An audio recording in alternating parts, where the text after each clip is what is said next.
It's Xmas time again for Planet Express, and they've been hired to deliver a sack of children's letters to Santa Claus.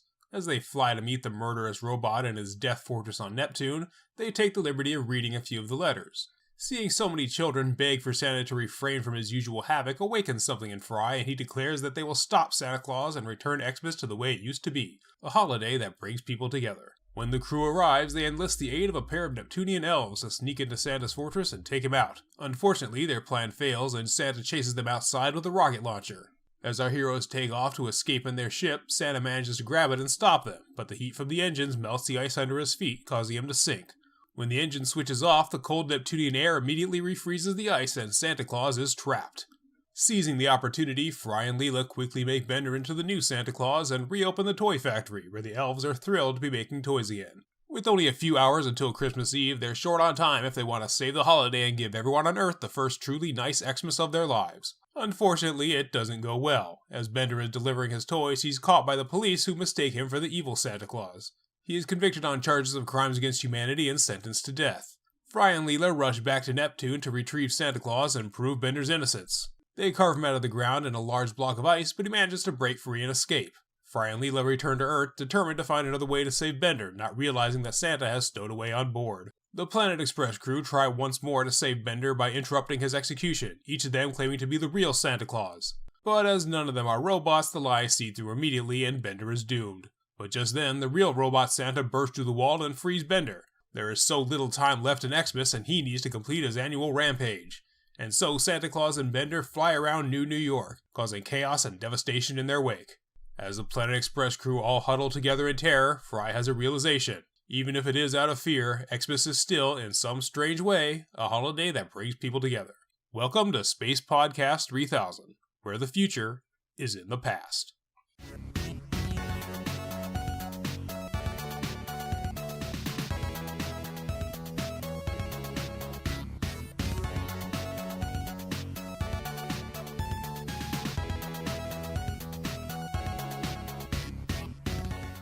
A Tale of Two Santas. Both alike in dignity. They say it would be played by sock puppets, but they didn't deliver. That is disappointing. That would actually be a fun episode if they did that. Yeah, especially if it was like a recording of a live-action sock puppet show. Yeah. Hey, Puppet Pal Clam. Oh my god. So, fun fact, this was actually a lost episode for a while.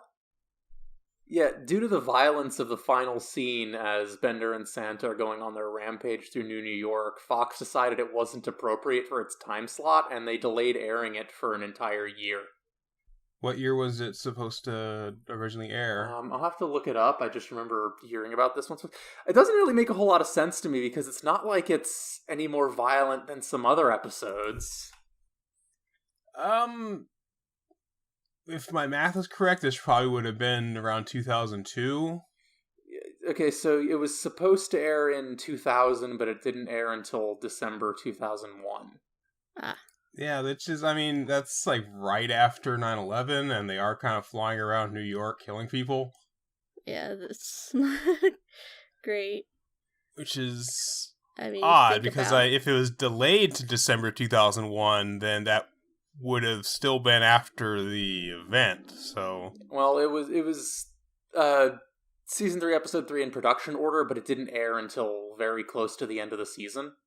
Which, it makes sense. They would want it to air around Christmas. Yeah, well, again, it was delayed for a full year, but yeah, it didn't air until... Well, the air date order is just kind of weird in this season in general, if you look, but... Mm-hmm. Well, that's why we're going in production order for this podcast.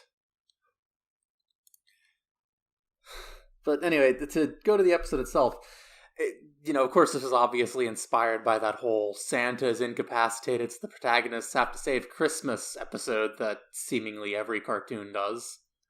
Yeah, a lot of them do that. Or it's a whole movie trilogy. When you kill Santa. Oh, I guess you're Santa now. Oh, the Santa Claus, right? Santa Claus. Yes. I don't remember if I've ever seen any of those movies. I do know that one GIF That's often used as a reaction gift to, like, represent feeling old.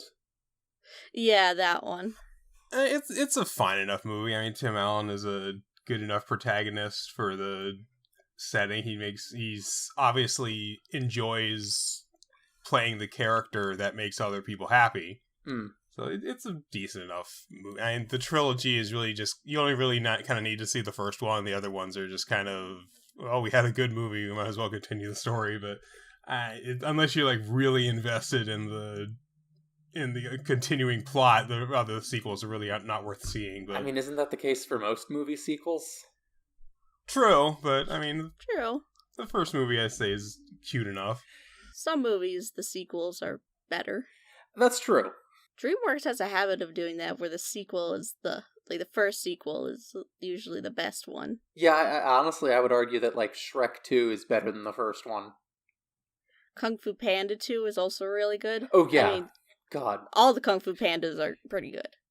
I mean, Jack Black is hard not to like, if we're being honest.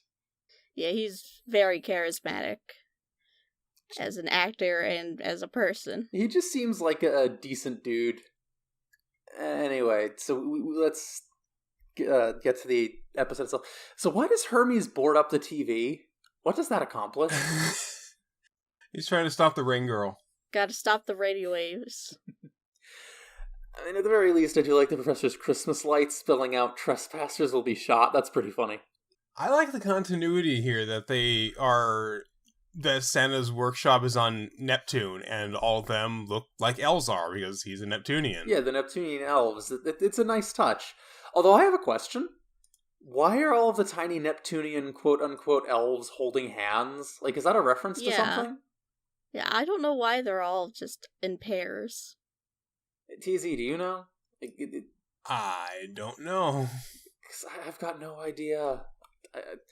God, this is gonna bother me. I'm gonna see if I can find anything up on Google, but why? Because, like, Elzar's all on his own. Is it a Neptunian thing? Is it a reference to some sort of elf lore? Okay, so I'm looking it up, and this is... Oh, I don't like this. So, according to the writer Bill Odenkirk, they're supposed to all be homosexual, which is why they hold hands. That's... Why? odd. What the fuck? Well, that explains the hot pants. Yeah, Yes. it might, but, like, God, why? That's what I assumed it was, but I didn't really want to say anything. That's just an odd joke to make in the first place. Well, except, like, what's the connection? I know, okay, you said that was your assumption. How do you come to that conclusion? You look at the date the time it was made, you look at the subtext of they're holding hands, and they're very... Flamboyant. Likeable. They're very... they didn't even really seem all that affectionate. But, I mean, you make it similar to that joke from the Simpsons Halloween episode where they clone the politicians. Like, they're just getting curious about you and your opponent are constantly holding hands. I don't know, it's just, it's a connection I never would have made, and I didn't make it. Which is good. You're looking at this from a more modern standpoint, which is like, I mean, if you look at it back then, it's just you look at the subtext and like the jokes that were made on TV, and that's just the kind of jokes that they would have made. But the thing is, they don't really make a joke out of it. It's just really a thing that exists. Yeah, it's one of those things where, like, as I said, it was one of the things where it's like, I feel like this is probably a reference to something, but I don't know what. And then no, it turns out it's just a homophobic joke. Haha, they're homophobic, gay. not even a joke, just a thing. At the very least, I do like the presentation of their almost slum kind of a city. It's very creative, just the juxtaposition of imagery of the Christmas elves with, just urban decay. Sad. Which, I mean, it makes sense since they haven't needed to make any toys. They would be out of work. I like that idea. Yeah, it's clever, and I also love the line about how a gingerbread house is food or shelter, not both. It's true. My dad actually made a gingerbread house last year. Yeah, I've never made a gingerbread house, but then I'm Jewish. I've never really done much Christmas stuff. I like gingerbread. I mean, I guess I could just buy like a gingerbread house kit from the store or something if I really wanted to, but There's nothing, I don't think there's anything inherently Catholic about the gingerbread house. You could probably just make it whenever. Oh, probably. From scratch. I get it cheaper outside. It's just one of those things I've never done, you know? So Santa watching Earth on this giant monitor, all I could think about was like, where's the video footage coming from? Where is he getting that feed? He has spies. Well, he sees you when you're sleeping. That's terrifying. Now I'm starting to wonder if maybe Santa Claus is not intended to bring joy to children, but a way to normalize the idea of a surveillance state. It might No, be, it's to normalize the idea of a surveillance entity. I mean, they got the elf on the shelf that watches you. I want to clarify for our listeners, I was being... I was taking the piss there. I was trying to make a joke. It's just scary because there's such culture around it now. Right? And yeah, the elf on the shelf is a little bit creepy. It is creepy. Well, you've heard of Elf on the Shelf. Now get ready for insert pun here. Link in the sink. Jambi on a Rambi. I mean, I've actually seen, like, the mensch on a bench. Like, that's an actual product that you can buy. Wow. It's silly. I mean, I don't get it. Again, it's one of those things where a lot of Jews do the cultural assimilation thing and try to adapt whatever traditions they have to more, or like adopt, you know, local traditions of the dominant culture in their own way. Which, I mean, fine, but at a certain point it does get really tacky, like the whole Hanukkah bush thing that I've seen some people do. It just sounds silly. Traditions are just peer pressure from dead people. That's a really good way to put it. Or peer pressure from capitalism. Yeah, I mean, like, the tradition of engagement rings is less than a century old and was manufactured entirely by the diamond industry. I don't even want a diamond. I do remember a joke from this show is like, well, I didn't really mind buying my engagement ring. Like, why is that? Well, you're supposed to spend 3 months' salary on it. I wasn't working at the time. Oof. I mean, actually, even the 3-month salary rule was, again, invented by the diamond industry. Again, yeah. Like, even through the early 20th century, if you wanted to get married, you just proposed, and there you go. You're engaged. The whole idea of the ring was literally just to sell more diamonds. Well, I would imagine is connected to the whole dowry concept, which again is just bullshit. Tradition from dead people. Yeah, I mean, if I wanted to propose to my significant other and give them a gift to mark the occasion, I would find something more relevant to their interests than just a fancy ring. Fancy food. Anyway, so Leela attempts to kill Santa via logical paradox. Shame it doesn't work, because the paradox was interesting. I don't think it's exactly a paradox, though. It just makes sense, honestly. Well, it's one of those. It's one of those things where it's like, he must destroy the naughty, but murder's naughty, so he must destroy himself.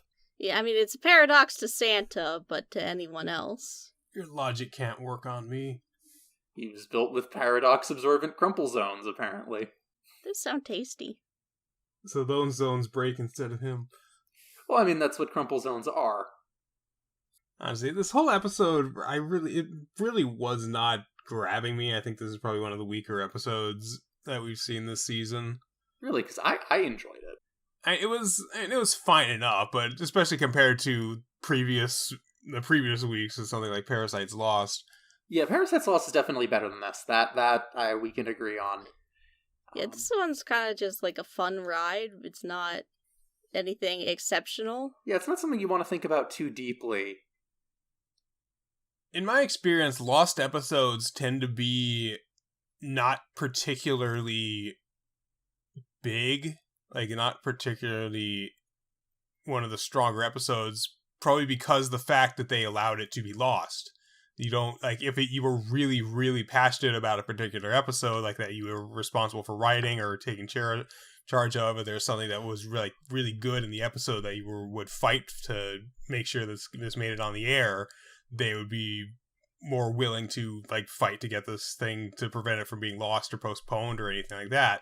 But an episode like this, I feel like they would take a look at it as like, yeah, okay, yeah, we're okay to postponing this episode by a year. It's like, there's nothing really in this that we have to show that we, like, really need to continue with. Yeah, generally the idea of a lost episode is just marketing hype. Yeah. Yeah. But to get back to, like, the episode itself, interesting where we have, Santa pointing out that Fry can't be Santa because you need some kind of a robot to do this much work. Even a robot couldn't deliver presents everywhere on Earth in one night. You would, like, because someone's done the math, and you would have to be traveling many times faster than the speed of light. Yeah, and in this case, they have machines that they use to travel. Would that make the Santa and not the man? Or a robot?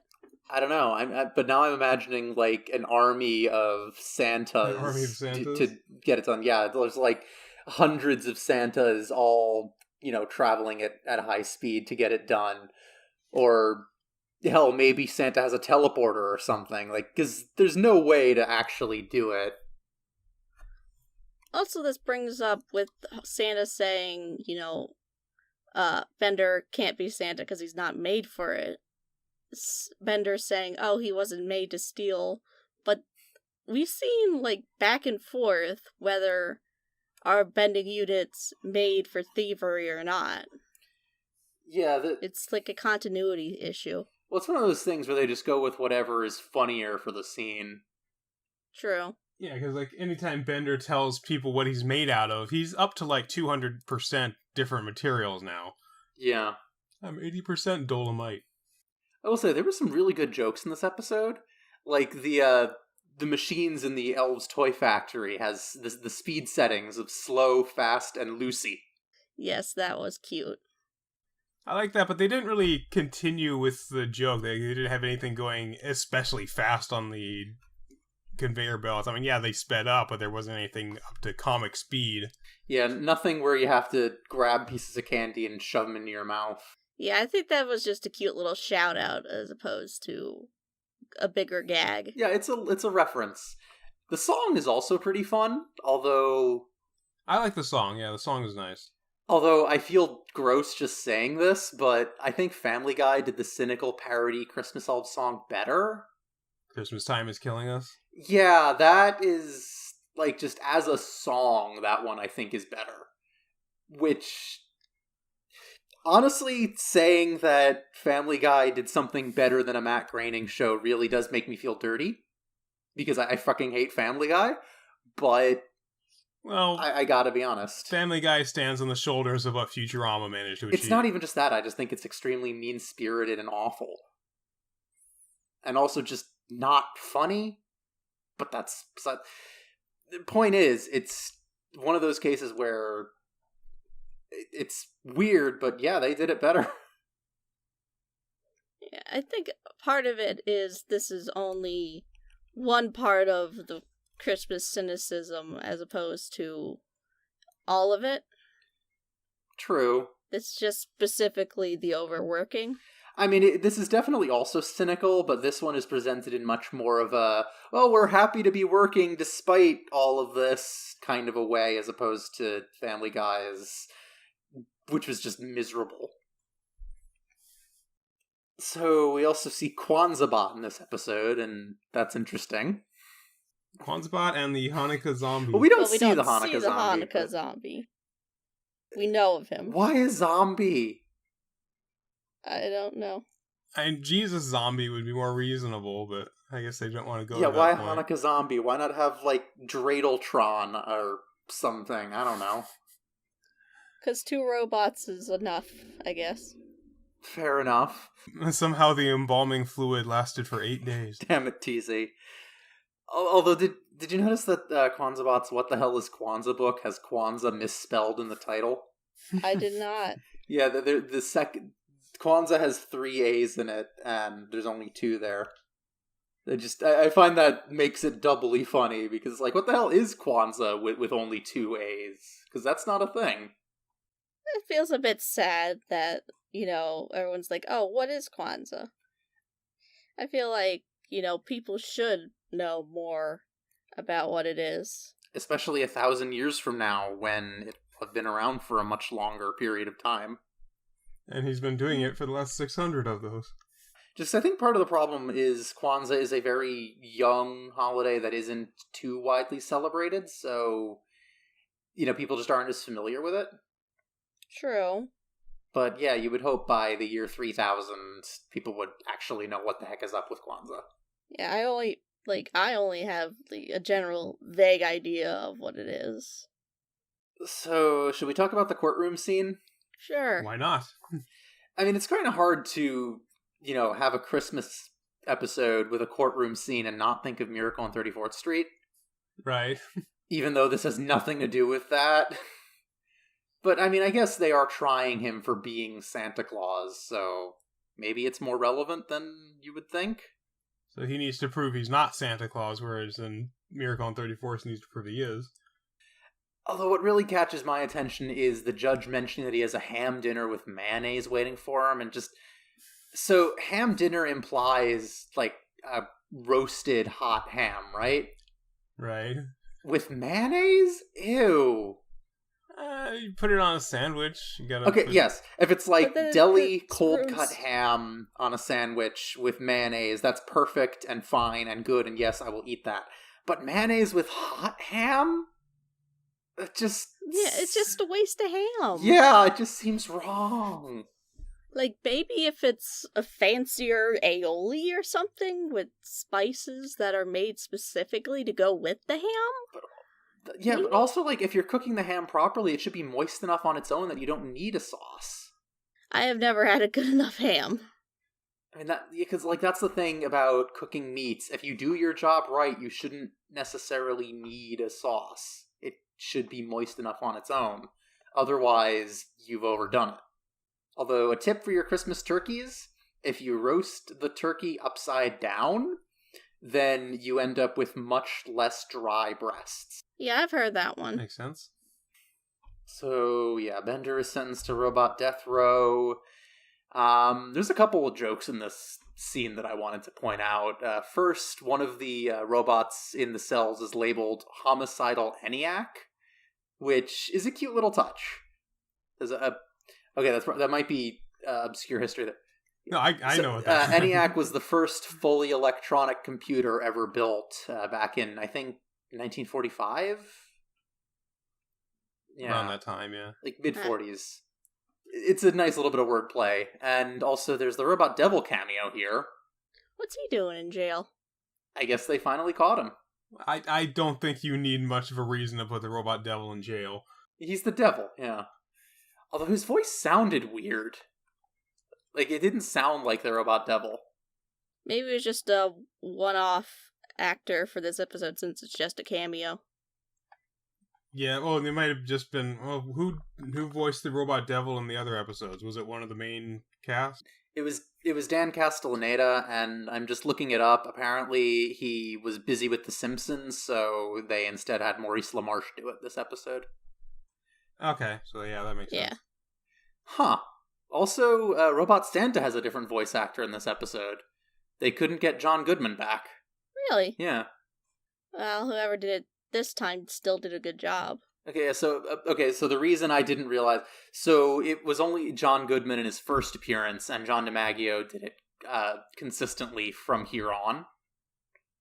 So that explains it, because this is the voice that I associate with Robot Santa, because he did more appearances than John Goodman. That makes sense. So, Fry and Leela doing the whole chase scene with the Robot Santa near the end of the episode. Why does their chase go over that conveyor belt? Like, you're running in the opposite direction of this conveyor belt, and, like, Okay, in like a video game where you can only move in 2 dimensions, like a side scroller, fine, fair enough, makes sense. Even in like a 3D environment, if it's like over a gap or whatever, and the only place you can run is on the conveyor belt, fine, whatever. But here, they can just very easily go around it. I guess they jumped on it and didn't think. It's the Hollywood school of running away from things. Yeah, oh yeah, the Hollywood school of running away from things, where it's chasing after you in a straight line. You could very easily just run a few feet to the side and avoid it entirely, but no, you just gotta keep running in a straight line. Yeah. It's just, like, it's funny, especially the joke with moving the toy soldier's arm so that his bayonet stabs Robot Santa in the crotch. Actually, now that I think about it, why would getting stabbed in the crotch even bother Robot Santa? He's made of metal and he doesn't have any genitalia as far as I know. I don't know, maybe it scratches the paint? Again, just a cheap joke. It's weird. Getting stabbed by anything would hurt. But he's a robot. Yeah, but it's wood and he's made of metal. I think it would break before he does. I like the joke with Bender trying to get rid of all the presents, so he passes by the Toys for Tots bin, and then just dumps them in the sewer. Yes. And he had to go further to dump him in the sewer. It's just he had to go out of his way to be even more inconsiderate. That's Bender. And then that one mutant girl points out that the doll creates an unrealistic beauty standard. That was pretty funny. I mean, she's right, but... She's right, but she's also cliche. Yeah, true. They did, I remember, I think it was a few years ago, they did create some Barbies with different body shapes. That's nice. Don't know how that went Which over. was a joke they had on The Simpsons. It was like, this year's Malibu Stacy has an achievable chest. I think it's nice to have, dolls with varying body shapes. Or really just in general have a good variety of dolls, because every kid deserves to see themselves represented in their toys. To have someone who looks like them presented as beautiful and desirable. Yeah. American Girl doll is nice with that, but the problem is they're expensive. Yeah, that's what I've heard. Yes. So, I really like the bit where you have the rest of the Planet Express crew coming in, like Fry, I'm Santa Claus, and then Amy, I'm Santa Claus, and I'm Spartacus. And then we just have Zoidberg as Jesus. Which, again, became a bit of a meme. Yes, the Jewish coded character is Jesus Christ. I mean, it makes sense. I mean, appropriate enough, True. That's what Jesus Yeah. would have been. Yes, Jesus was Jewish. It does make sense. None of you are Santa. How dare you lie in front of Jesus? Honestly, I love Mayor Poopenmeyer. He's always consistently very funny. There's just the last scene that caused it to be lost, with all the chaos and mayhem, which there's really not much to talk about. I do like the brick joke of early in the episode, though, that little girl who says, please don't bring me anything this year, and she mentions Santa shot a bike at her last year. And then I'm pretty sure it's the same girl in the climax who gets pelted with a bike again. Yes, it is. It's a good brick joke. She's the one who was in the courtroom as well. Yes, you're right. She was in the courtroom. Was she the one who was giving the testimony? Yes, she was the one giving the testimony. Okay, that makes sense. It's a clever little through line there. So I wonder if we'll ever actually get a Christmas episode that we will be able to talk about within actual proximity to Christmas. Probably not. Probably not. Yeah. That's just how it rolls, I guess. Unless we delay the episode specifically. Yeah, but when you're going in order, it's it's the same issue that you have whenever you're like binging an old TV show. True. And I guess it could be worse. Like, I remember when I was a kid watching Digimon in reruns, and even though the Christmas episode was important to the storyline and the continuity, they would never air it when they were going through the series in order. Like, they would just skip over it and then just slap it on the air around Christmas, regardless of what point in the series they were rerunning at that point. Oh, wow. Really? Yeah. That's ridiculous. That on top of a block of like 2 to 3 episodes in a row that they would just constantly skip over in the re-airings and that I never got to see until years later because I wasn't into Digimon when it was first airing. I didn't get into it until several years later when it was in constant syndication. So it was like there was this whole plot line and like this whole character who's suddenly mentioned in the previously on recap and I'm like, "Wait, who is this guy? What happened here?" Because there was that whole, like, again, that whole block of, like, 2 to 3 episodes they would just skip over. I don't even know why. I don't know, did someone die? I mean, according to the recap, it was this character doing a heroic sacrifice, but anyway. I mean, that still might be why. Could be.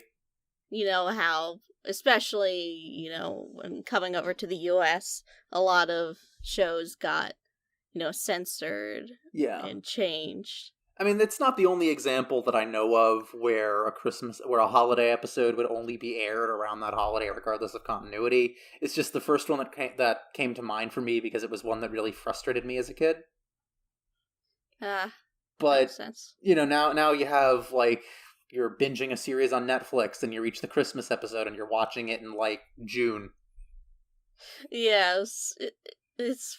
Sometimes it's like, why even have a Christmas episode if you're going to be a series that's made to be binged, Which is true. I mean, a lot of stuff that is produced now, I don't know if they would have those particular episodes anymore. Because, like, when they did it originally, yeah, they would have the episode as a holiday special so they could air it during that period. And it was produced to be aired originally during that time. It's the same reason they have, like, the Halloween episodes. But then on the other hand, the good thing about that is that if the Halloween episodes or the Christmas episodes are kind of a standalone, then you can sort of string them together and watch a whole bunch during that time of year. What I really don't get is the Dragon Prince has recaps for every episode, but it's on Netflix. It might just be a stylistic thing. I don't know. Does Netflix allow you to skip the recap? Because they do that in some... Yeah, it does. Although with shows on Netflix and, relevance to various holidays, I do like what Stranger Things did, where they will release a season around the time of year of when it takes place. That's interesting. So, like, season 1, for instance, is set in, I think, around, like, November, early December. So it was released in, like, November, early December. And season 2 takes place around Halloween, so they released it on Halloween. And so on. Season 3 was in the summer. And they're breaking that pattern with the 4th one, which, from the previews, it looks like it takes place during the spring, but they're not releasing it until this summer. But I do think that's an interesting way to do it. Which is what they would do with movies. Like, if a movie is set at a particular time of year, like Gremlins or Die Hard. Not always. Like, Hocus Pocus, that Disney movie, I'm pretty sure that was not released around Halloween. I can't remember if it was... I can look it up. Okay, yeah, it was released... July 16th. Yeah, it was released in July. Even though it takes place on Halloween. That's weird. Christmas in July! I don't know. Back to the Future Part 2, at least the part in the future, takes place in October. But you don't see any sort of Halloween decorations up. It's the future. Maybe they don't have Halloween. Yeah, which, I mean, I get that would be a stylistic choice. They wouldn't want to have both the future decorations and the Halloween decorations. That would have been a weird clash of set design. Man, we have been rambling about holiday specials in general for, like, a while at this point. Well, yeah, we actually have something to talk about in that case. That's what I said. This whole episode was really kind of a throwaway episode. There really wasn't too much to it. Yeah, I enjoyed it, but it really is just that it's an enjoyable ride more than having anything particularly deep to it. Yeah, it's a common trope, but just enjoying how Futurama plays out this particular trope. Sometimes it's fun to watch how different shows play out different tropes. Yeah. And it's not always good. No, but, I mean, it's Futurama doing their take on Let's Save Christmas, and... Let's save Christmas. And Christmas was not saved. Yeah, this was a fun, non-conventional twist on it. Yeah. Well, enjoy this whatever time of year you're watching it. And whatever time you're listening to our episode. I mean, this should be going up start of March, so have a fun, I guess, St. Patrick's Day. Enjoy your almost spring. Well, Christmas in March is probably less weird than Christmas in July. It's close to Easter, depending on the year. That's when Jesus Zoidberg comes back. And on the third day, he molted his shell.